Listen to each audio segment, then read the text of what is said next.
Someday you and I would like to retire, but of course that requires both money and a plan. Well, as it turns out, one of the best ways that you can both plan for retirement and save money is through what's called a traditional individual retirement account, or an IRA.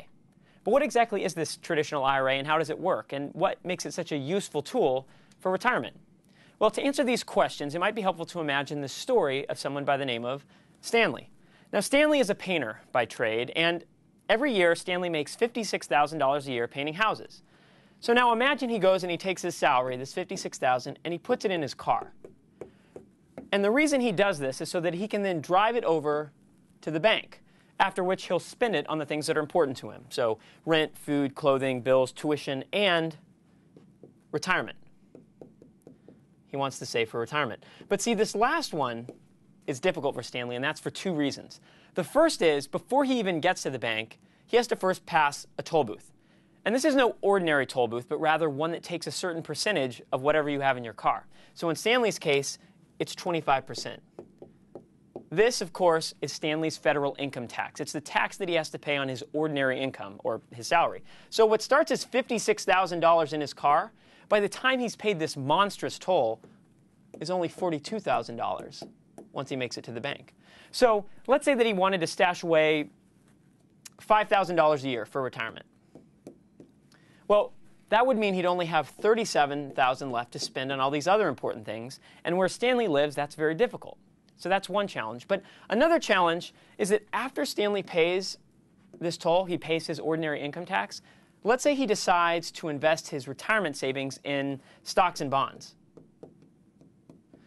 Well, as it turns out, stocks and bonds, if they produce returns or they make money for you, they give you dividends or capital gains, these things get taxed too.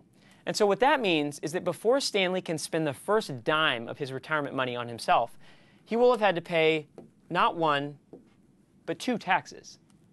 So it prompts an interesting question. What can Stanley do to help him save for retirement a little bit better? Well, as it turns out, if he wants to, Stanley can set up a special retirement account on this side of the income tax toll booth. This is his individual retirement account, or his IRA. And here's how it works. Every year, he's allowed to put a certain amount of money in there before he gets to the toll booth. Now, this number changes every year with legislation, but in 2012, this was $5,000. So that means that there's $5,000 less in his car by the time he gets taxed, which means it's more money for him in the here and now. On top of that, this $5,000, he can invest it in any number of investments, virtually anything. So let's say he picks stocks and bonds. Well, as it turns out, while those investments are in the IRA, they are completely shielded from all dividends and capital gains taxes. In other words, these investments can continue to grow and to compound without Uncle Sam ever coming in and taking any of it. And this is a huge benefit for Stanley. But of course, there are a few rules. The first is, Stanley can't just take money out of the IRA whenever he wants to. Instead, he has to wait until he's 59 and a half before he can start taking money out of it without incurring a penalty.